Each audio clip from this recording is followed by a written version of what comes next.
Jack wiped the sweat from his brow as he tightened the last bolt on the atmospheric regulator. Outpost 42 wasn't much to look at, but it was home. A remote space station at the edge of human territory, it attracted those who preferred solitude or had reasons to avoid the crowded inner planets. That should hold for another 6 months, he muttered to himself, admiring his handiwork. Jack had a reputation on the station, the guy who could fix anything. Machines made sense to him in a way people never did. The intercom crackled to life. "Hey, fix it, man," came the gravelly voice of Pete, the station manager. "Supply shuttle's ready. You're still making that run to Epsilon Moon, right?" "On my way," Jack replied, gathering his tools. These supply runs were routine, but they gave him precious hours alone in the quiet of space. Just him and the stars. The shuttle journey started uneventfully. Jack set the autopilot and leaned back in his chair, watching as Outpost 42 grew smaller behind him. The blackness of space surrounded him, peaceful in its emptiness. Then the alert pinged. A distress signal, weak but persistent, coming from an uncharted section near the asteroid belt. Protocol was clear: report it to the station and continue the mission. Unauthorized alien contact had been forbidden since the Proxima incident 3 years ago. Jack's finger hovered over the comm button. He should report it. He really should. Instead, he adjusted course. 20 minutes later, he approached what appeared to be a small ship, sleek and silver, unlike any human design he'd seen. It drifted silently, occasional sparks erupting from a damaged engine section. "Hello?" Jack called over the comm. "This is Shuttle 37 from Human Outpost 42. Do you require assistance?" No response came. Only the continued ping of the distress beacon. Jack sighed. "I'm going to regret this," he said to himself as he maneuvered alongside the alien vessel and prepared for boarding. The airlock cycled with a hiss. Jack stepped through, tool belt at his waist and medical kit in hand. The interior was dimly lit with an eerie blue glow. The air smelled strange, not unpleasant, but wild somehow, like forests after rain. That's when he heard it. A low growl from the shadows. Jack froze. Slowly, very slowly, he turned toward the sound. A pair of amber eyes reflected the blue light. As the creature moved forward, Jack's breath caught in his throat. It resembled an enormous wolf, standing nearly to his chest, with silvery gray fur that seemed to shimmer with bioluminescent patterns. But the intelligence in those eyes was unmistakable. This was no animal, but a sentient being. The alien growled again, backing against the wall. Now Jack could see the dark liquid matting the fur on its, her side. Blood, or something like it. "You're hurt," Jack said softly, knowing his words wouldn't be understood but hoping his tone might help. He slowly opened the medical kit, keeping his movements deliberate and calm. The wolf creature watched him warily, ears flattened against its head. Jack pointed to his own side, then to the creature's wound, then held up a medical patch. "This will help with pain," he said. Minutes passed in a standoff. Then, surprisingly, the creature moved forward and laid down, exposing the wound more clearly. Jack worked quickly, cleaning and treating what appeared to be some kind of energy weapon burn. The creature remained still, watching him with those intelligent amber eyes. "There," Jack said when he finished. "That should help." The creature stood, testing the bandaged area with careful movements. Then it did something that sent chills down Jack's spine. It bowed its head to him in what could only be a gesture of thanks. As Jack turned to leave, satisfied with his good deed, he felt teeth gently catch his sleeve. Not threatening, just stopping him. The wolf creature tugged him deeper into the ship, limping slightly but insistent.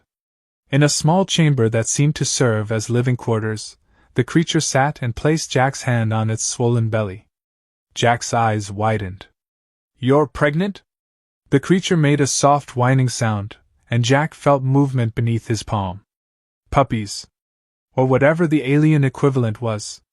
Through a series of gestures, growls, and what seemed like frustrated attempts at communication, Jack began to understand that the creature wanted him to come with her.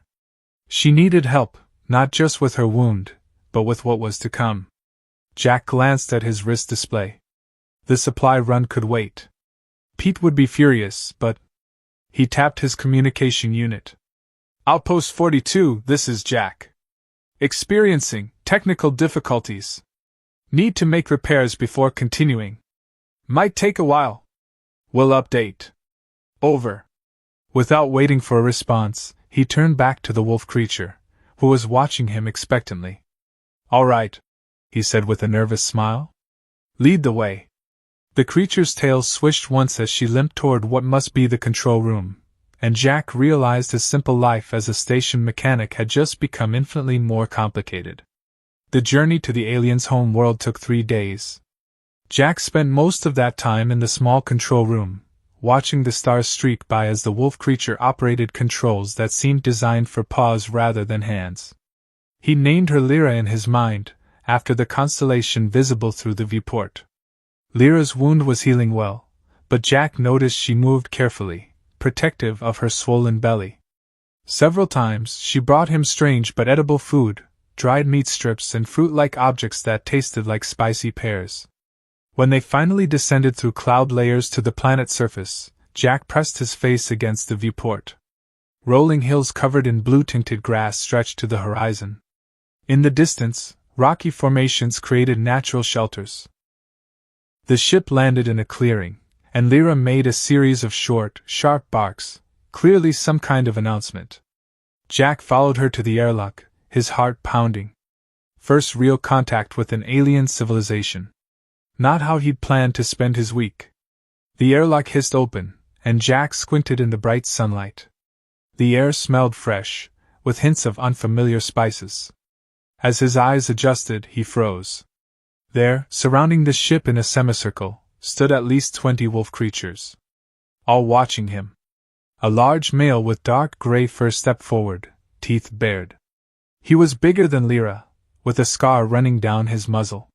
He growled what sounded like a challenge. Lyra stepped between them, her own growl surprisingly fierce for her injured state. The standoff lasted several heartbeats before the male backed down, though his amber eyes never left Jack.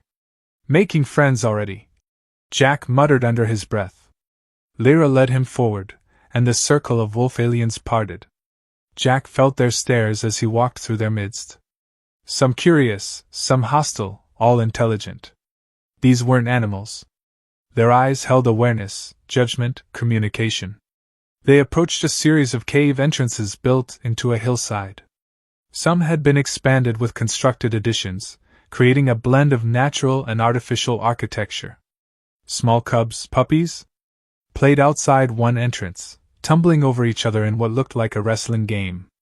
They scattered when they saw Jack, darting behind adults with wide, curious eyes. Inside the main cave, the temperature dropped pleasantly. Jack found himself in a large central chamber where several wolf creatures were gathered. They all fell silent at his entrance. The most ancient-looking of them approached slowly. Her fur was almost white with age, her movements deliberate but graceful. Unlike the others, she walked directly to Jack without fear. "Human," she said, the word heavily accented but unmistakable. Jack's jaw dropped. "You speak English?" The old wolf's mouth didn't move in the way a human's would, but the words formed nonetheless. "Little. Learned long ago. Trading ships. My name is Jack," he said, speaking slowly. "Jack," she repeated. "Itala. Elder." She gestured to Lyra. "She Lyra. Alpha." Jack turned to Lyra with new understanding. Not just any wolf alien, but their leader. That explained the confrontation with the male outside, likely a dominance challenge. Tala continued. "Lyra say you help. Fix wound." "Yes." Jack nodded. "She was hurt." Tala turned to the gathered pack and made a series of growls and barks. Whatever she said caused a stir among them. The scarred male from outside pushed forward, barking angrily.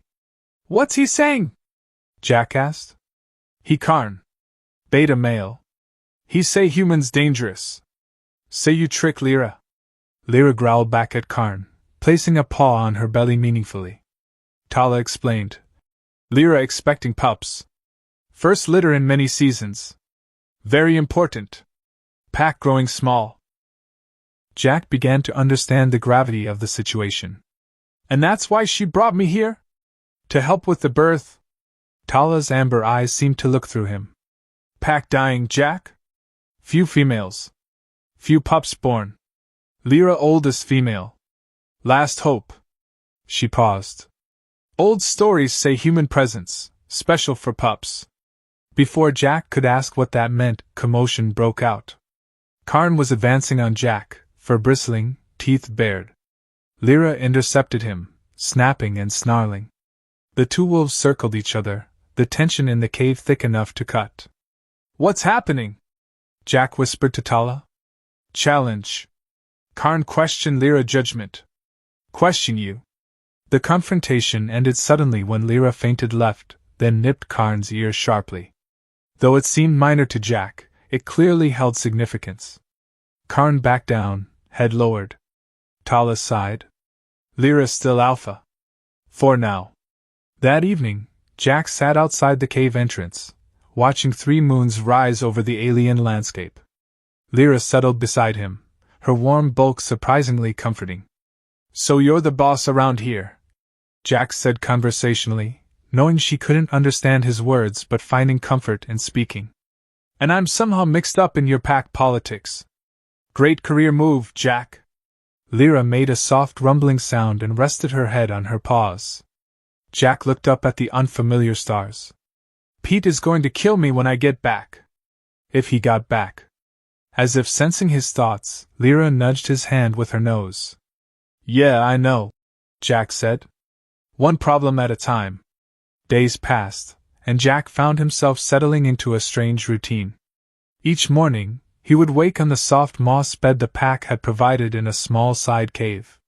He joined the pack for their morning meal, usually some kind of roasted meat that tasted gamier than anything he'd had before. Jack spent most of his time with Tala, the elder who spoke broken English. Her knowledge came from brief encounters with human traders decades ago, before official contact protocols existed. Our people called Lanari, Tala explained as they sat outside the cave one morning. Not always on this world. Brought here. You're not native to this planet? Jack asked, surprised. Tala's ears twitched. Long ago, other beings make Lanari. Smart wolves to guard? Protect? Words not right. You were engineered? Jack's eyes widened. Created by another species? Yes. Creator's gone now. Leave Lanari behind. This revelation stunned Jack. The Lanari weren't just aliens. They were designed beings, abandoned by their creators. The implications were enormous. Later that day, a group of younger Lanari approached Jack cautiously. One, a female with russet fur, nudged his tool belt with her nose. I think they're curious about your technology, Tala said, appearing beside him. Jack smiled and opened his tool belt. Want to see how things work? He asked the young Lanari.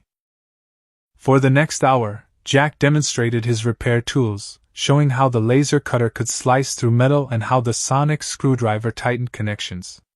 The young wolves watched with rapt attention, occasionally making soft barking sounds to each other. They speak to each other, Jack observed. But I can't understand. Lanari speak 2 ways, Tala explained. Voice and mind. Mind speak only for pack. You not pack, so not here. Telepathy? Jack was astonished. You communicate telepathically with each other? Tala nodded. Young ones ask if you teach them human things. Jack grinned. I'd be happy to. Over the following days, Jack became something of a teacher to the younger pack members. He showed them basic mechanics and even began constructing a rudimentary translation device using parts from his tool kit. In return, they taught him their hunting techniques and pack signals. One evening, Jack found himself invited on a hunt. Karn, the beta male who had initially challenged Lyra, led the hunting party. Jack felt the wolf's amber eyes evaluating him as they set out. Remember, Tala had instructed. Hunt is sacred. Watch, learn, be quiet. Jack followed the hunting party through the bluegrass plains. The Lunari moved with incredible coordination, using only subtle ear twitches and tail positions to communicate. They surrounded a herd of deer-like creatures with 6 legs, singling out an old male. The hunt was both beautiful and terrifying to watch.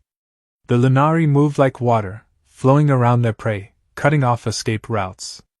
When they finally closed in for the kill, it was quick and clean. To Jack's surprise, Karn approached him afterward, muzzle still bloody from the hunt, and dropped a choice piece of meat at his feet. A peace offering. When they returned to the caves, Lyra was waiting.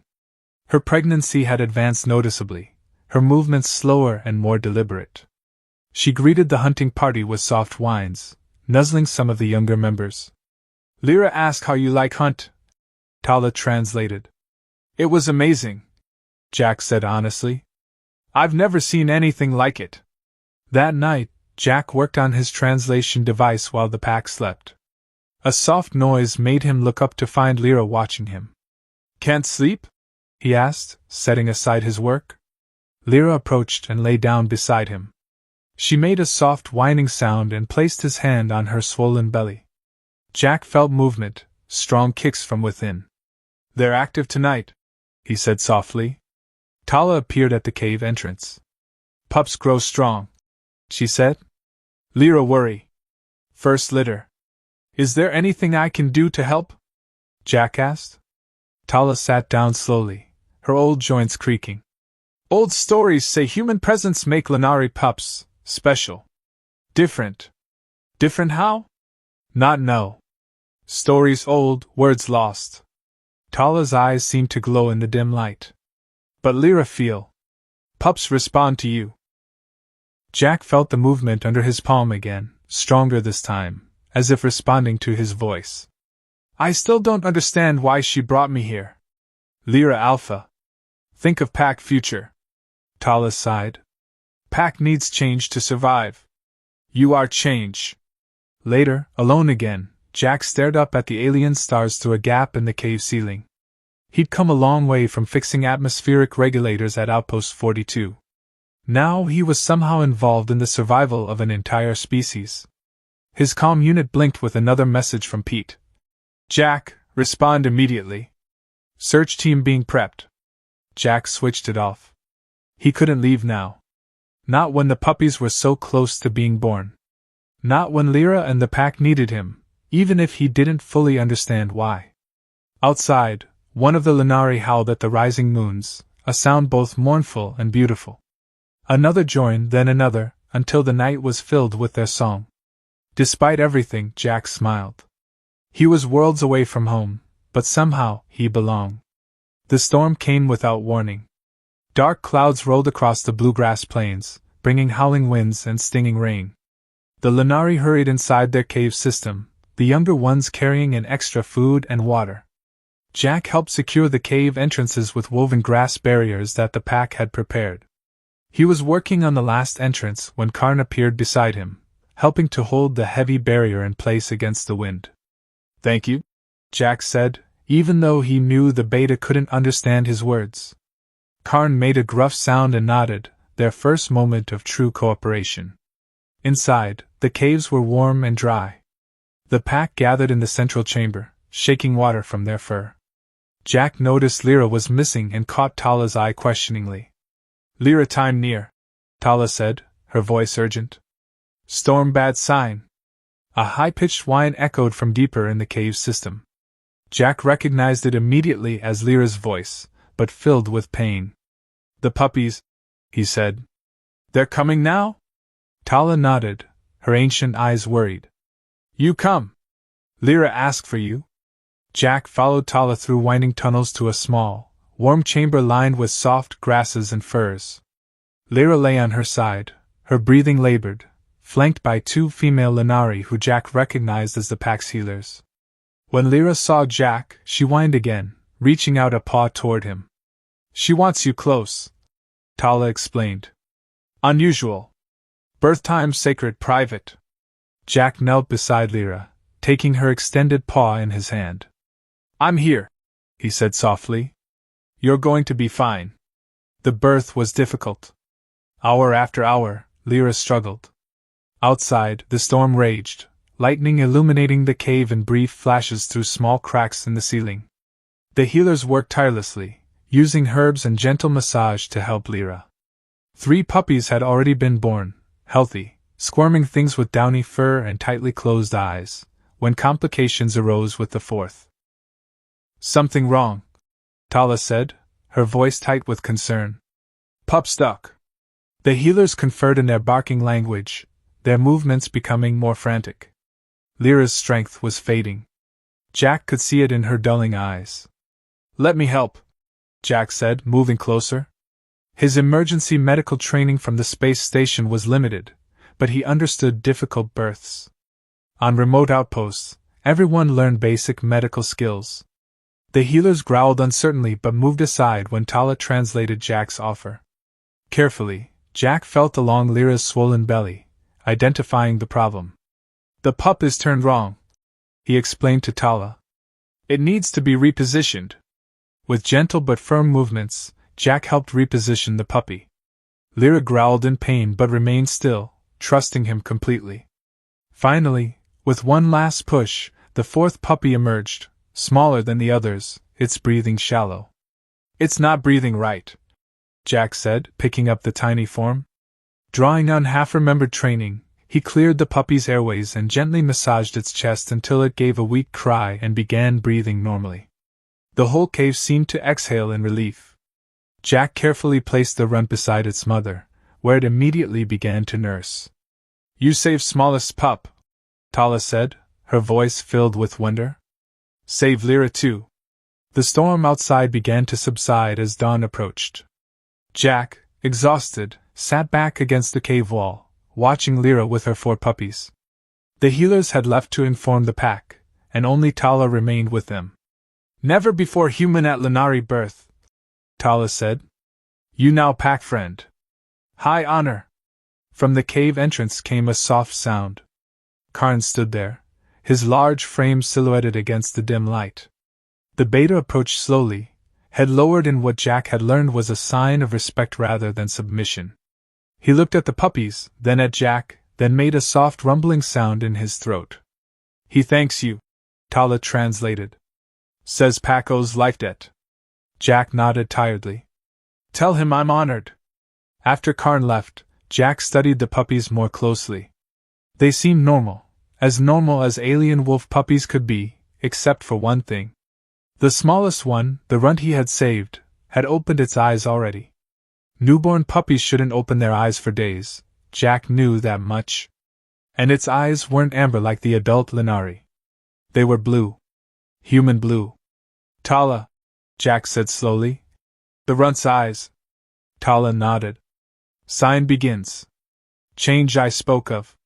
"What does it mean?" "Mean pup connected to you now. Old magic. Old science. Words lost, but power remains." As if confirming her words, the tiny puppy squirmed away from its siblings and crawled toward Jack, its movements surprisingly strong for a newborn. When it reached his hand, it nuzzled against him and made a soft, contented sound.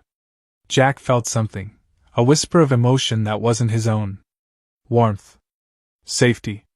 Gratitude. "I can feel," Jack began, startled. "Bond forms," Tala said simply. "Now you truly part of Pack's story." Outside, the sun broke through the clouds, casting golden light into the birth chamber. A new day, and nothing would ever be the same again. In the days following the birth, Jack found himself drawn to the small chamber where Lyra and her puppies stayed. The 3 larger pups grew quickly, their eyes opening after a few days. They tumbled and played with each other, already showing personalities. But it was the runt, the smallest one with the blue eyes, that fascinated Jack. The tiny pup would always crawl toward him when he entered the chamber, leaving its siblings to press against his hand. "Little one has chosen you," Tala observed one morning as Jack sat with the puppies. "Need name." "I can name it?" Jack asked, surprised by the honor. "Is it male or female?" "Female," Tala replied. "Smallest but special." Jack thought for a moment, looking into those intelligent blue eyes. "Luna," he said finally. It means moon in my language. Tala's ears perked up. Good name. Strong name. That afternoon, Jack was tinkering with his translation device when he felt something odd, a tugging sensation in his mind, like someone calling his name from far away. He looked up to find Luna sitting at the entrance to his small cave, watching him. How did you get here? Jack asked. The birth chamber was several tunnels away. Luna tilted her head and made a small yipping sound. Then, with startling clarity, Jack heard a single word in his mind: friend. Jack dropped his tools. Did you just... he began, then stopped. It was impossible. The puppy was barely a week old. Luna padded over and climbed into his lap. Friend, came the thought again, stronger this time. Jack, friend. Tala! Jack called, his voice echoing through the caves. Tala! The old wolf appeared quickly, concern in her amber eyes. What wrong? Luna spoke to me, Jack explained, pointing to the puppy. In my mind. She called me friend. Tala showed no surprise. She sat down heavily, as if a great weight had been lifted from her shoulders. Bond complete then. Faster than stories say. What does this mean? Jack asked, cradling the puppy who was now contentedly chewing on his thumb. Mean you hear Pack speak now. Through Luna, you connect to Pack mind. Tala's voice was reverent. Old stories true. Human Lunari bond real. As if triggered by Tala's words, Jack's mind suddenly flooded with voices, dozens of them, overlapping, a cacophony of thoughts and feelings. He gasped, clutching his head. Too much! Tala barked, placing a paw on Luna. The voices immediately quieted. Luna young, control not good. She learn. Over the next few days, Jack's connection to Luna, and through her, to the pack, grew stronger and more controlled. He learned to hear only what was directed at him, or what Luna wanted to share. It was like having a translator in his head. Through this connection, Jack finally learned the full history of the Lunari. They had indeed been engineered thousands of years ago by an advanced species called the Architects, created as companions and guardians. When the Architects vanished in some ancient catastrophe, the Lunari were left behind, eventually making their way to this world. But the Lunari were dying out. Something in their engineered DNA was failing, causing fewer females to be born and fertility to decline. Lyra's litter was a miracle, the first in many seasons. Jack make puppies strong, came Luna's thoughts one evening as they sat outside the cave watching the twin moons rise. Her vocabulary was growing rapidly. Human DNA fixed broken parts. Is that why Lyra brought me here? Jack asked. My human DNA somehow helps fix yours? Yes. Old stories say human Lunari bond activate dormant genes. Make Pack whole again. Karn approached them, no longer hostile but respectful. Through Luna, Jack could hear the beta's thoughts. The pups are developing faster than normal. The bond grows stronger. The human's presence has awakened something in them. Other pack members noticed too. The puppies were growing at an accelerated rate, already the size of Earth wolf cubs despite being only 2 weeks old. And they all showed unusual abilities, heightened intelligence, stronger telepathic powers, and in Luna's case, a profound connection to Jack. That night, a council meeting was called. Jack sat in the central chamber, Luna pressed against his leg. The entire pack was present, their minds a gentle hum in the background of his consciousness. Lyra addressed the pack, and through Luna, Jack understood every word. The human has fulfilled the ancient prophecy. Lyra's thoughts were clear and strong. The bond has been formed. Our future is secured. Karn stepped forward. I was wrong about the human, he admitted. He has proven worthy of the pack. Jack was about to respond when Luna suddenly stiffened beside him. Her blue eyes widened, and a new thought pushed into Jack's mind, sharp, urgent, and tinged with fear. Danger comes, Luna projected to the entire pack. Meadow birds in sky. Hunters. The pack fell silent. Jack felt a chill run down his spine as Luna shared a mental image, spacecraft, 3 of them, descending toward the planet. They come for puppies, Luna's thought was certain. They know Puppy's special now. Jack looked around at the worried faces of the pack. How could they know? He asked aloud. Tala's ancient eyes met his. Because you are here, Jack. Because the change has begun. We need to hide, Jack said, his mind racing. Get the puppies somewhere safe. The pack moved with practiced efficiency. Lyra and the other mothers took the puppies to the deepest chambers of the cave system. Hunters, led by Karn, positioned themselves at the entrances. Jack could feel their collective determination humming through his connection with Luna, who refused to leave his side. Luna, stay with Jack, the puppy insisted. Though only weeks old, she was already the size of a young earth wolf, her blue eyes bright with intelligence. Jack reached for his long-ignored comm unit. There's something I need to do, he told Tala. A call I should have made days ago. The first hunter ships landed as night fell.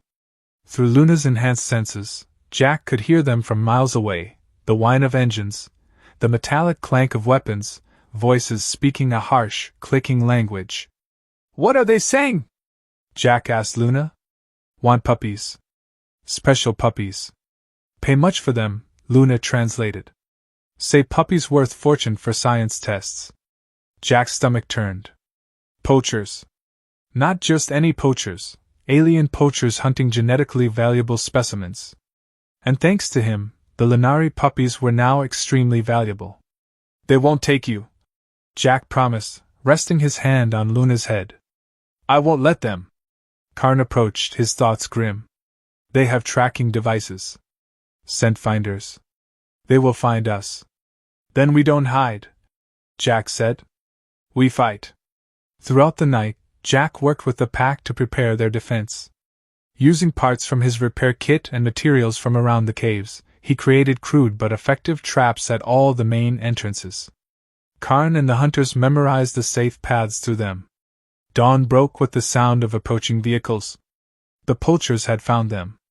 They come, Luna warned, her mental voice steady despite her fear. Many weapons. The first attack came quickly, stun blasts fired into the main cave entrance. The Lenari had retreated deeper, leaving only Jack's traps to greet the intruders. When the first poachers entered, triggered mechanisms unleashed rockfalls that blocked their retreat. Jack heard alien screams of surprise and anger. But he knew this was just the beginning. Pete to Jack, do you read me? His comm unit suddenly crackled to life. Jack, if you're there, respond immediately. Jack grabbed the unit. Pete! Yes, I'm here. I need immediate assistance. I'm sending coordinates. Already got your beacon, you idiot. Pete's voice was gruff but relieved. Rescue team inbound. What the hell have you gotten yourself into? It's complicated, Jack replied. But when you arrive, you'll be entering a combat situation. There are poachers here hunting endangered sentient species. The firefight outside intensified. The poachers, realizing they were dealing with more than just animals, had brought out heavier weapons. Sections of the cave ceiling began to crack from the blasts. Luna sensed pup danger, came the urgent thought. Rocks fall near nursery. Jack ran through the tunnels, following Luna. They reached the nursery chambers just as a support column began to crumble. The mothers were trying to move the puppies, but debris blocked their path. Without hesitation, Jack braced himself against the failing column, using his body to hold it up. Go! He shouted. Get them out! The mothers quickly moved the puppies through the gap. Luna stayed, her blue eyes fixed on Jack. Jack, come now, she insisted. I can't, Jack grunted, feeling the weight increasing as more of the ceiling threatened to collapse. If I move, this whole section comes down. Luna's eyes narrowed in concentration. Suddenly, Jack felt a surge of strength flow through him, not his own, but channeled somehow through his bond with Luna. With this borrowed power, he managed to shift aside just as Karn and two other Lenari arrived, supporting the failing structure with their bodies while Jack escaped. Outside, chaos reigned. The poachers had broken through some of the defenses, and were engaged in combat with the Lenari defenders. Jack emerged from a side tunnel with Luna to find himself face to face with an alien hunter, an insect-like creature with multiple arms, all holding weapons. The bonded pup. The alien clicked in surprisingly good English. Worth 10 times the others. Before the hunter could raise his weapon, a familiar sound filled the air, the engines of human shuttles.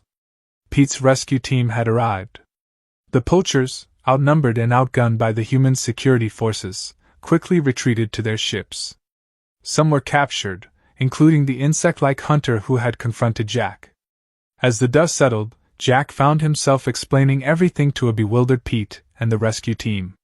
"So let me get this straight," Pete said, looking from Jack to Luna to the gathered Lanari. "You're now psychically bonded to an alien wolf puppy, and you've been helping save an endangered engineered species?" "That about sums it up," Jack admitted. Pete shook his head. "And I thought atmospheric regulators were your only talent." Later, as human security teams secured the area and began formal first contact procedures with the Lanari, Jack sat with Luna outside the caves. "Jack stay with Pack now?" Luna asked. Jack smiled, scratching behind her ears. "I think the Pack might be coming with me, at least partly. Those poachers will try again unless we get official protection for your world." Luna rested her head on his lap. "Luna always stay with Jack." "I'm counting on it," Jack replied, watching the 3 moons rise. He had come to this world as a mechanic and would leave as something much more, a bridge between species, a protector, and most importantly, Pack.